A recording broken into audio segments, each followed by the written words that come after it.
My name is Sharon Foster, and looking back, I should have known better than to trust the warmth in my brother's invitation. The drive from Vermont to Riverside, Connecticut, had taken us 4 hours. 4 hours of Maverick humming along to classic rock while our daughter Willa read in the back seat, her nose buried in a worn copy of Anne of Green Gables. 4 hours of our son Jude asking every 30 minutes if we were there yet. His excitement about seeing Uncle Reed bubbling over like soda left too long in the sun. Maverick had dressed the way he always did, a soft chambray shirt from LL Bean, khakis that had seen better days but fit him perfectly, and the brown leather loafers he'd resoled twice because he claimed they were finally broken in right. His salt and pepper hair was slightly tousled from the drive, and he wore that easy smile of a man completely comfortable in his own skin. I'd chosen a simple cream silk blouse and navy slacks, paired with my grandmother's pearl earrings. Willa wore a vintage Ralph Lauren dress I'd found at an estate sale, soft pink with delicate embroidery, the kind of quality that lasted decades. Jude had on his favorite polo shirt and pressed khakis, looking like a miniature preppy catalog model, though he'd already managed to wrinkle the front by the time we pulled up the long driveway shortly after 7 in the evening. The mansion rose before us like something out of a film, white columns gleaming in the early evening light, windows ablaze with chandeliers, the lawn manicured to golf course perfection. Luxury cars lined the circular drive, Mercedes, BMWs, a Bentley that probably cost more than most people's houses. Wow, Jude breathed, pressing his face against the window. Uncle Reed lives here? He rents here, I corrected gently, though my stomach was already tightening with unease. Maverick said nothing, but I caught the slight narrowing of his eyes as he took in the scene, that observational look he got when he was writing, cataloging details. Or at least, that's what everyone thought he was doing. I knew better. My husband was always watching, always calculating, though few people ever suspected. The quiet man who introduced himself as a freelance nature writer was anything more than exactly that. We parked between a Tesla and a Jaguar. Our Volvo wagon, reliable, safe, 8 years old, looked like the help's vehicle. The party spilled across the mansion's grand terrace and sprawling lawn.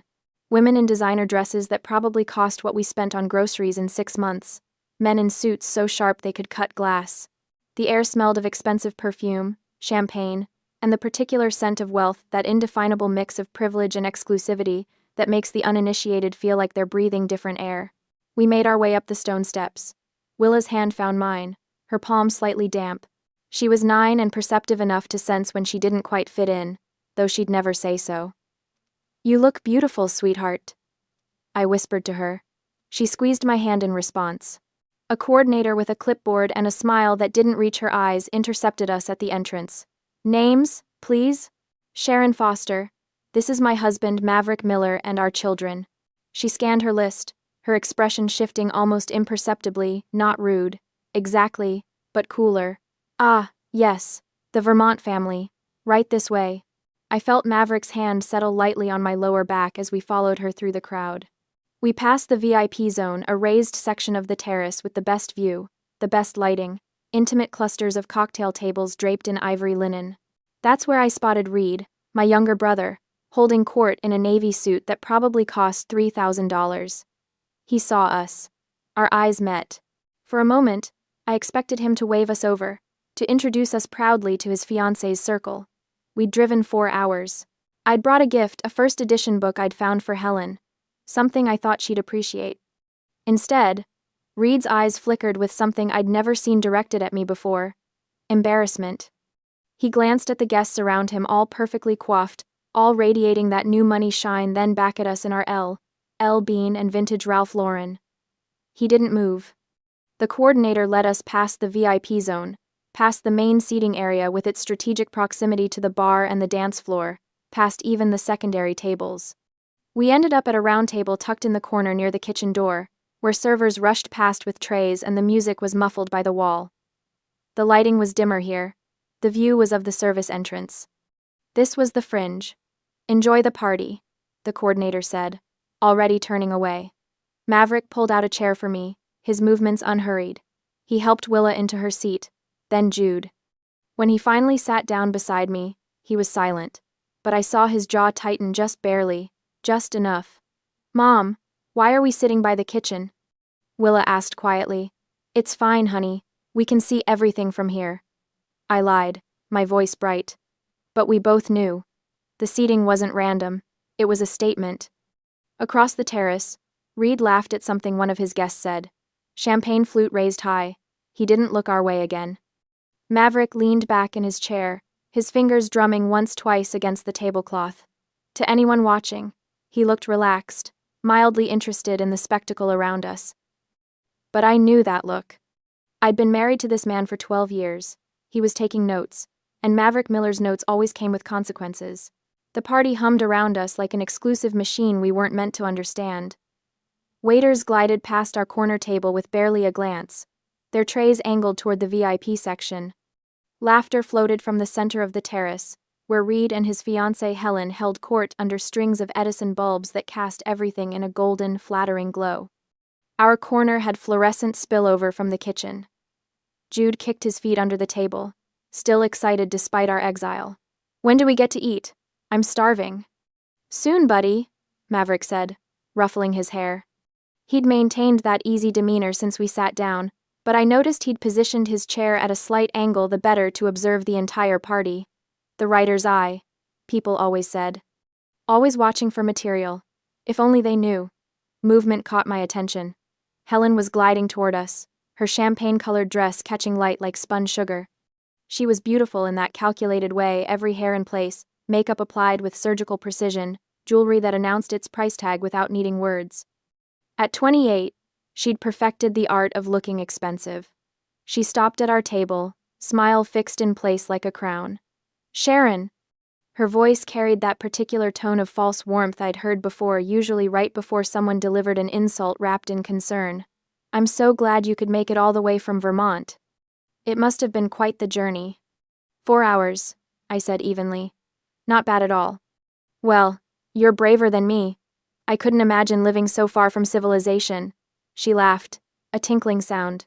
But I suppose that's the artistic lifestyle, isn't it? Reed told me you work for a nonprofit. That must be so. Fulfilling. The way she said fulfilling made it sound like a consolation prize. Maverick's hand found mine under the table, his thumb brushing my knuckles. A silent reminder. Let her talk. It is, I said simply. Helen's gaze swept over our children, lingering on Willa's dress. And this must be your daughter. What a sweet, vintage dress. Very quaint. Willa's smile faltered. At 9, she couldn't quite parse the insult buried in the compliment, but she felt its edge. It's Ralph Lauren, I said, my voice measured. From the 80s. Better quality than most things made today. Oh, absolutely. Vintage can be charming. Helen's smile sharpened. It's just that people here tend to prefer current collections, you know? Straight from the runway. But there's something to be said for making do with what you have. Very resourceful. Making do. As if we were one step from a thrift store out of necessity rather than choice. A waiter appeared at the VIP section with a tray of canapés. Helen excused herself with a graceful wave and returned moments later, shepherding a small group of guests in our direction like a safari guide pointing out exotic specimens. Everyone, this is Sharon Reed's sister. She gestured at me with her champagne flute.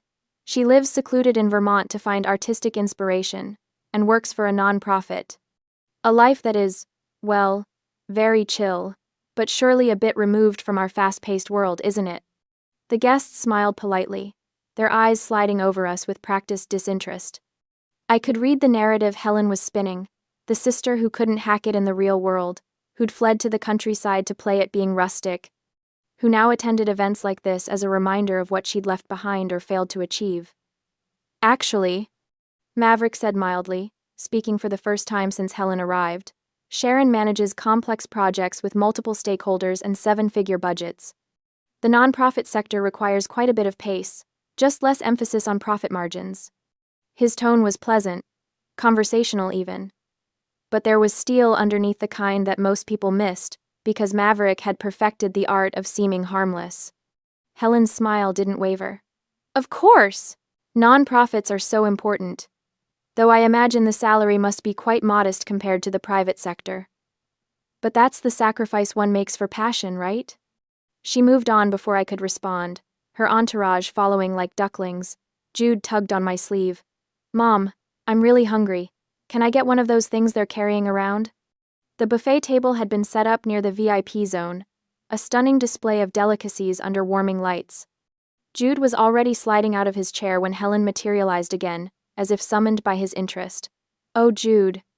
She crouched down to his level, her dress pooling around her like liquid gold. "I'm not sure those appetizers are quite right for you, sweetheart." "Why not?" Jude asked, guileless. "Well, they're foie gras and caviar, very acquired tastes. I'm afraid since you haven't had proper palate training, you'll find them hard to swallow." She tilted her head sympathetically. "Tell you what, I'll have the kitchen make something friendlier for you. How about spaghetti? Or fried chicken? I'm sure you're more used to those at home." The implication hung in the air like smoke. Your family only knows fast food and simple fare. You don't belong at this table, literally or figuratively. Jude looked confused. "But I like trying new things." "No need, Helen." I stood, placing my hand on Jude's shoulder. My voice was quiet but firm. "The children will sit here and eat with their parents. We teach our kids to experience everything. They don't need to be separated." For the first time, Helen's smile cracked slightly. "I was only trying to help." "We don't need help." I guided Jude back to his chair. "But thank you." Helen straightened, her expression cooling several degrees. She glanced at Maverick, perhaps expecting him to contradict me, to apologize for his wife's stubbornness. But Maverick just smiled blandly at her, the way he smiled at everyone, pleasant, forgettable, utterly unreadable. "Suit yourself," Helen said finally, "though I'd hate for the children to be uncomfortable." She swept away, leaving a wake of expensive perfume and unspoken judgment. The table fell silent. Willa picked at her napkin. Jude's excitement had dimmed considerably. Across the terrace, Reed remained absorbed in his VIP bubble, laughing and toasting, completely unaware or willfully ignorant that his fiancée was treating his family like second-class citizens. Maverick leaned over to Jude. "Hey, buddy, want to know a secret?" Jude nodded. "The best food at parties is always whatever you enjoy most. Doesn't matter if it's caviar or chicken fingers. If it makes you happy, it's the best." He winked.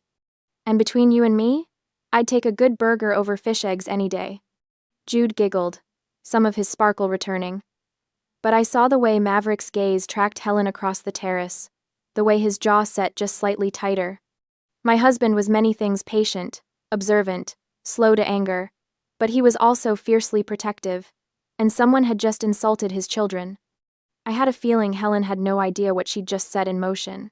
The party had reached its crescendo by 10 minutes to 8, but at our table, I was halfway through explaining to Jude why he couldn't have a third canapé when I noticed Willa's empty chair. My daughter had excused herself to the restroom 10 minutes ago. The knot in my stomach tightens. I stand, scanning the crowd for her blonde head, her vintage Ralph Lauren cardigan, the one I'd found at an estate sale, pristine condition, better quality than anything in Helen's closet. Then I see her. Willa is walking back toward our dark corner, but something's wrong. Her shoulders are hunched forward, her arms wrapped around herself like she's trying to disappear. Even from here, I can see the redness around her eyes, the way she's blinking too fast. She slides into her chair without looking at me. "Willa?" I lean closer, keeping my voice low. "Honey, what happened?" She shakes her head, her jaw clenched tight. That's when I know it's bad. Willa doesn't cry easily, she's too much like me, holding everything in until it cracks. "Sweetheart, talk to me." Her voice comes out strangled, barely above a whisper. "Can we just go home?" My heart breaks. What happened? "Some kids." She swallows hard. "There were these girls by the bathroom. They were maybe 12 or 13 and they pointed at my shoes." I look down at her feet. The suede flats, soft taupe, classic silhouette, worn but well-maintained. I'd bought them at a vintage boutique in Vermont because they were real quality, the kind that lasts, they said. Willa's voice cracks. "They said I was wearing poor person shoes. They asked if we got them from a donation bin because they looked so old." The rage that floods through me is white-hot and instantaneous.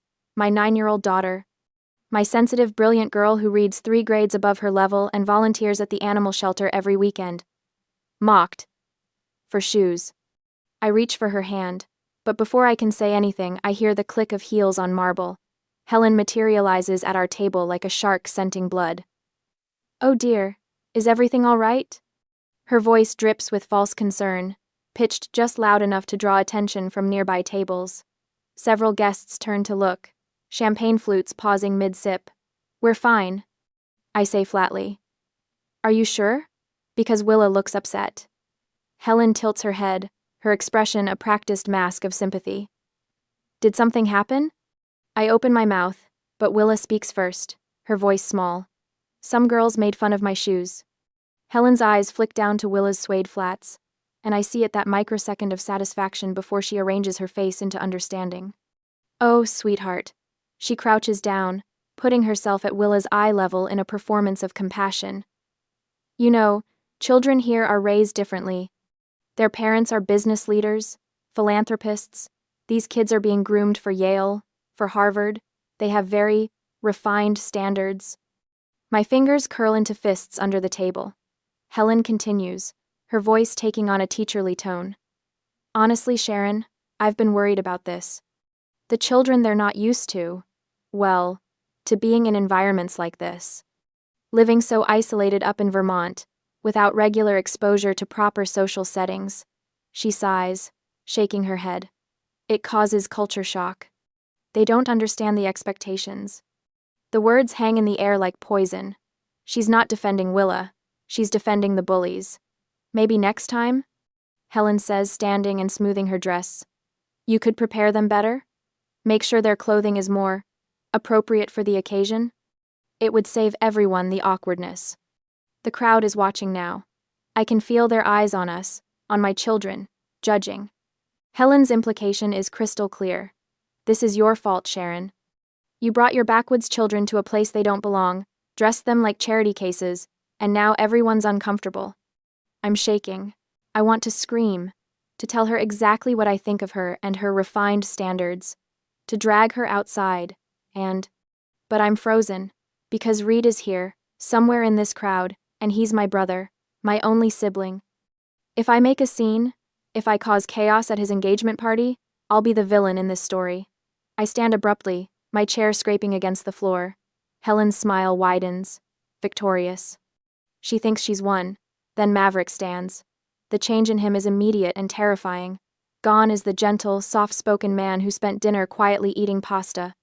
The air around him seems to drop 10 degrees. He stands to his full height, moving with the kind of controlled precision that makes people instinctively step back.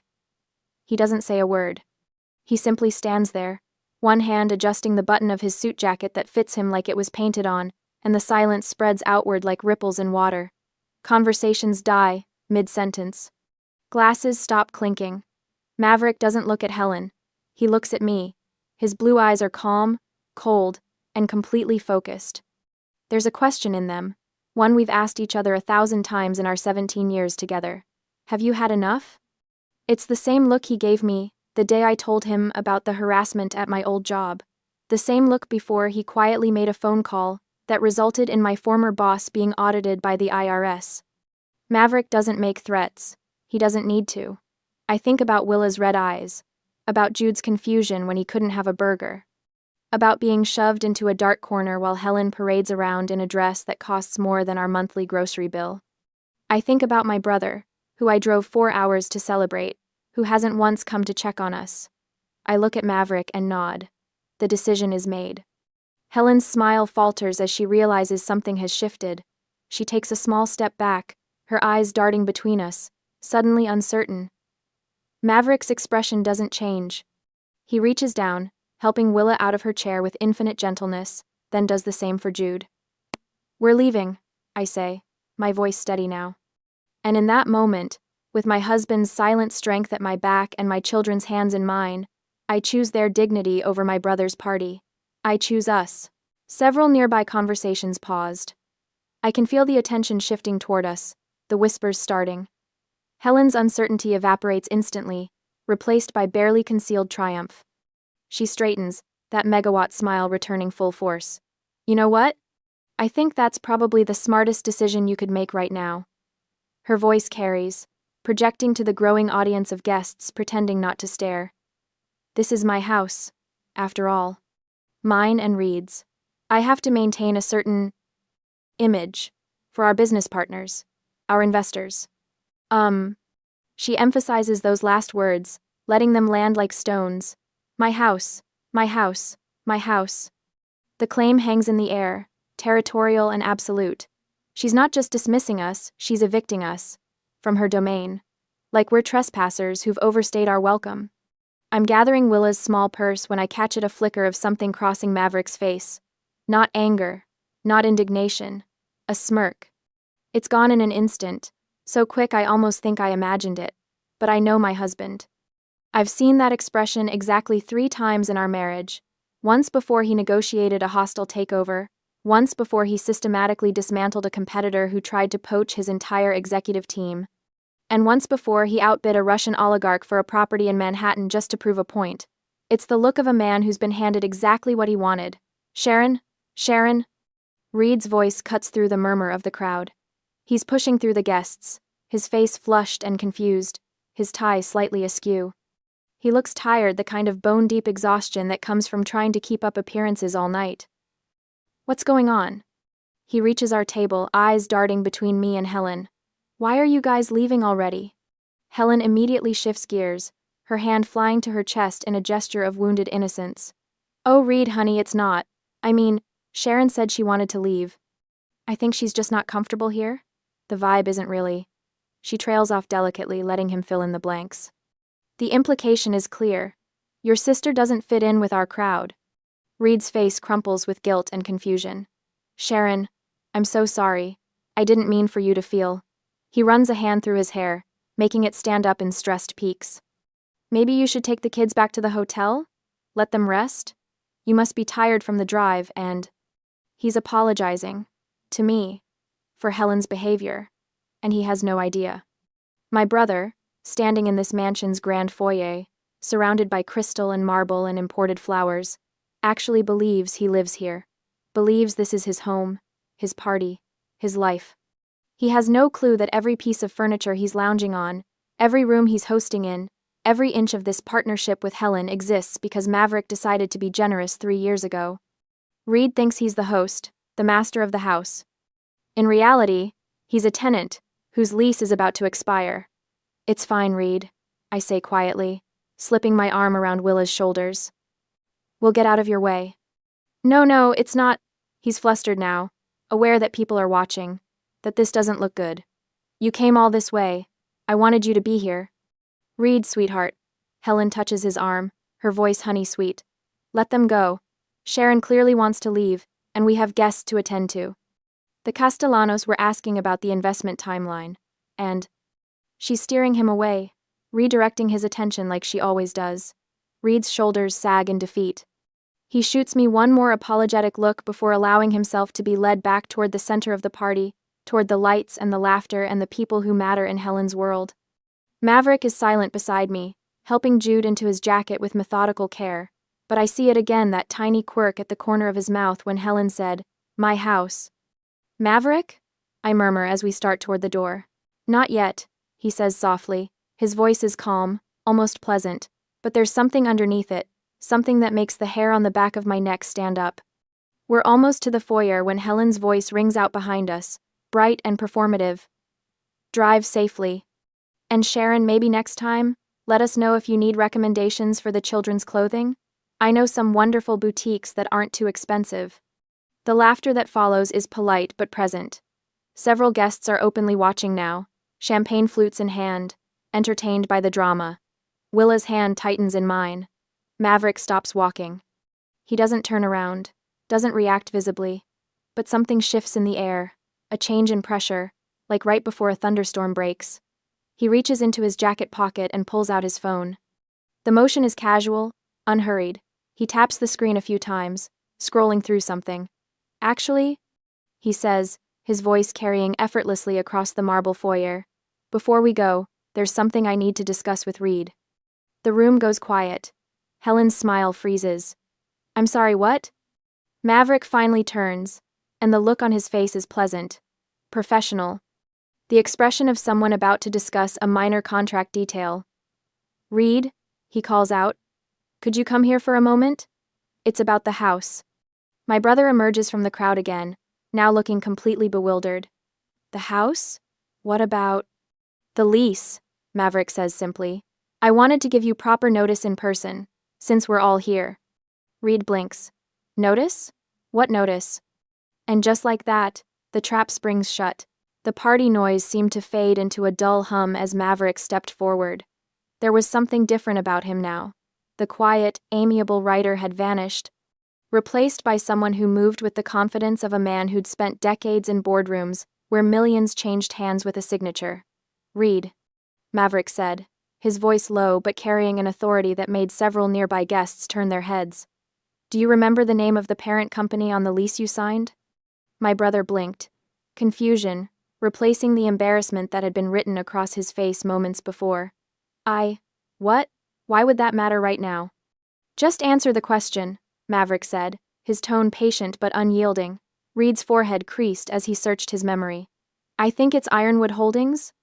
I honestly don't remember the details. I just signed through the agent 3 years ago. Is there a problem with the property management or something? The corner of Maverick's mouth twitched, not quite a smile, but close. He pulled out his phone with deliberate slowness, scrolled for a moment, then turned the screen toward Reed. Read it. Out loud. Reed leaned forward, squinting at the illuminated text. His lips moved silently at first, then his voice emerged, shaky and confused. Internal directive, dated April 2020. From V.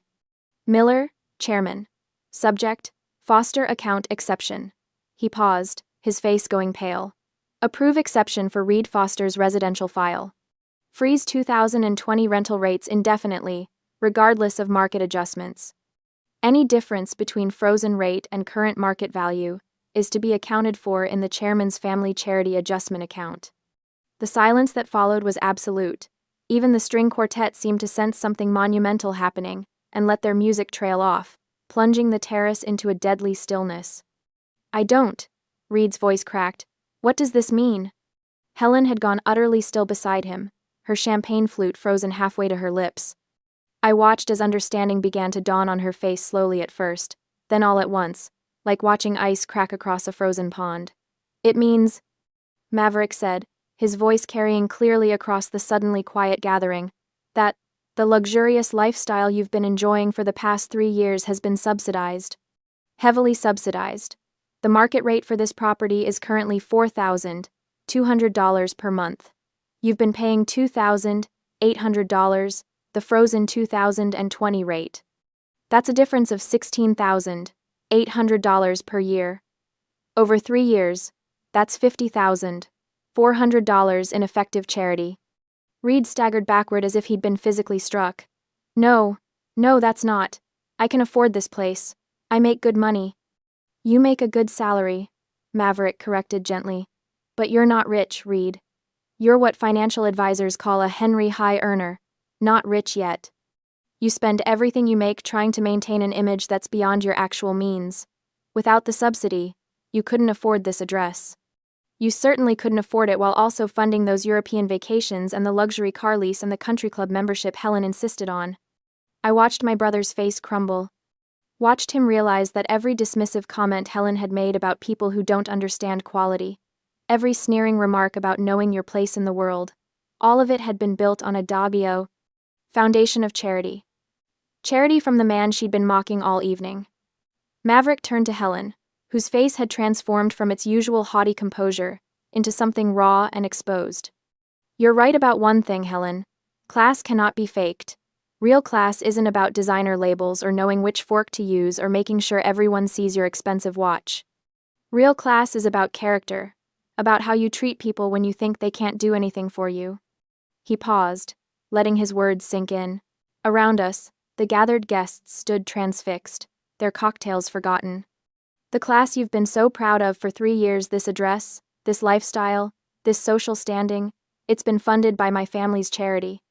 Every time you look down on someone for wearing Bean, instead of Louis Vuitton, every time you judge someone's worth by their clothes or their car, you were doing it from a position you didn't actually earn. You were living on borrowed elegance. Helen's champagne flute slipped from her fingers, shattering on the marble floor. No one moved to clean it up. Now, Maverick continued, and his voice took on the crisp, business-like tone I'd only heard him use during the rare phone calls he couldn't avoid. As chairman and majority owner of Ironwood Holdings, I am formally notifying you, Reed Foster, that I am exercising my right of non-renewal as outlined in Section 12, Paragraph 3 of your lease agreement. Your current lease expires on the 30th of next month. You have exactly 30 days to secure alternative housing that aligns with your actual budget. The property repossession process will proceed according to Connecticut state law and the terms of your contract. Maverick, please. Reed's voice broke. You can't just... I'm not evicting you, Maverick said, and there was almost kindness in his voice now. That would be cruel and unnecessary. I'm simply declining to renew your lease at the end of its natural term, which is my legal right as the property owner. 30 days is more than sufficient time to find appropriate housing. I'd suggest looking at the developments off Route 7. Nice places, good schools nearby, much more aligned with your actual income bracket. He slipped his phone back into his pocket, those same khaki pockets Helen had mocked earlier for being tragically suburban, and reached for my hand. As for the question of whose house this is, he said, glancing at Helen with something that might have been pity, I think we've established that definitively. But don't worry, you have 30 days to enjoy it. I'd suggest you make the most of them. The crowd parted as we moved toward the door, everyone suddenly very interested in their shoes or their drinks or anything other than meeting our eyes. I could feel their stares on our backs, could practically hear the mental recalculations happening as they reassessed everything they'd assumed about the quiet couple in the practical clothes. At the door, Reed caught up to us, his face streaked with tears. Maverick, I didn't know. I swear I didn't know you were. Maverick paused, turning back. His hand came up to rest on Reed's shoulder, not unkindly but firm. I know you didn't. That was intentional. But Reed, you need to understand something. Your value as a person has nothing to do with this address or that car or any of it.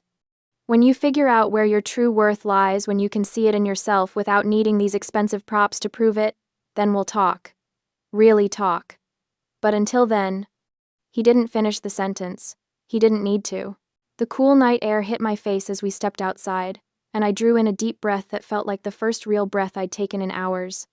Behind us, the mansion glowed with warm light, but the warmth was deceptive. I could still feel the chill of judgment that had permeated every corner. Willa's hand squeezed mine as we walked toward the car. Mama, are we leaving without saying goodbye? Sometimes, I told her. The best goodbye is just walking away with your head held high. Jude was practically bouncing on his toes, his earlier misery forgotten in the excitement of the dramatic exit. Dad was so cool. Did you see Aunt Helen's face?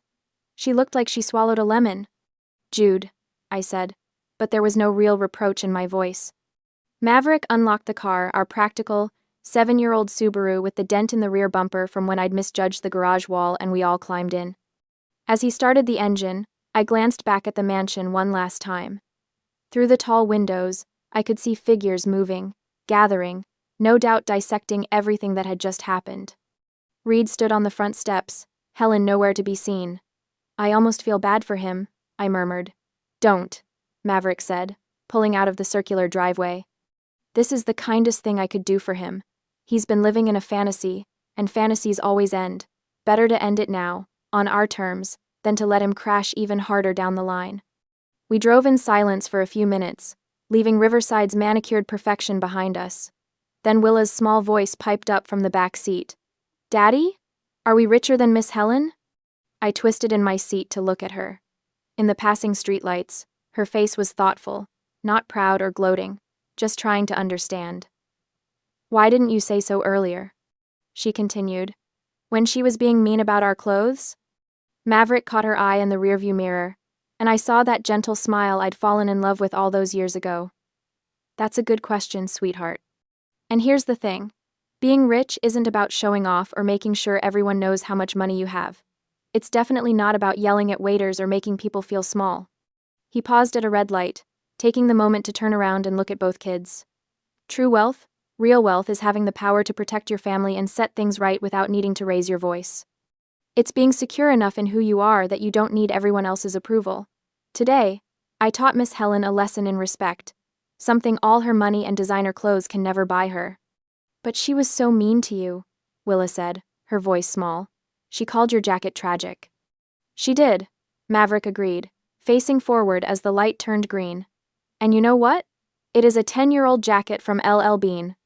The elbow patches are wearing thin, and it's probably not what anyone would call fashionable. But it's comfortable. It keeps me warm. And it reminds me of who I really am under all the business suits and board meetings. Sometimes the most expensive thing you can wear is authenticity. Jude, who'd been unusually quiet, suddenly asked, "What's going to happen to Uncle Reed and Aunt Helen?" I considered the question carefully.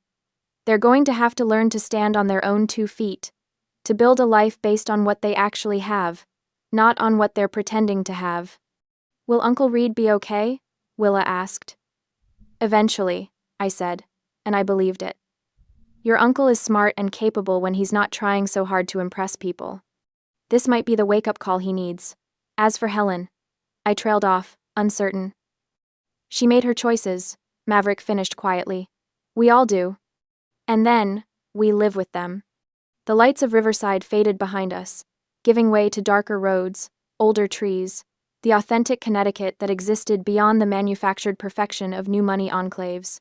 Our headlights carved a path through the gathering darkness, leading us home not to a mansion that required a trust fund to maintain, but to our farmhouse in Vermont with its creaky floors and drafty windows and garden where we grew actual vegetables. Willa yawned, her head drooping against Jude's shoulder. In the rearview mirror, I watched my children settle into the comfortable silence of a car ride home, the drama already fading from their minds. They'd remember this night, I knew they would, but not as trauma. As a lesson, Maverick's hand found mine across the center console, his calloused writer's fingers intertwining with my own. We didn't need to say anything. We'd weathered the storm together, protected our children, and walked away with our dignity intact. We hadn't won because we had more money. We'd won because we knew who we were, and no amount of judgment from people living beyond their means could change that. The car carried us forward into the peaceful night, leaving behind the glittering facade of borrowed elegance, heading toward something real.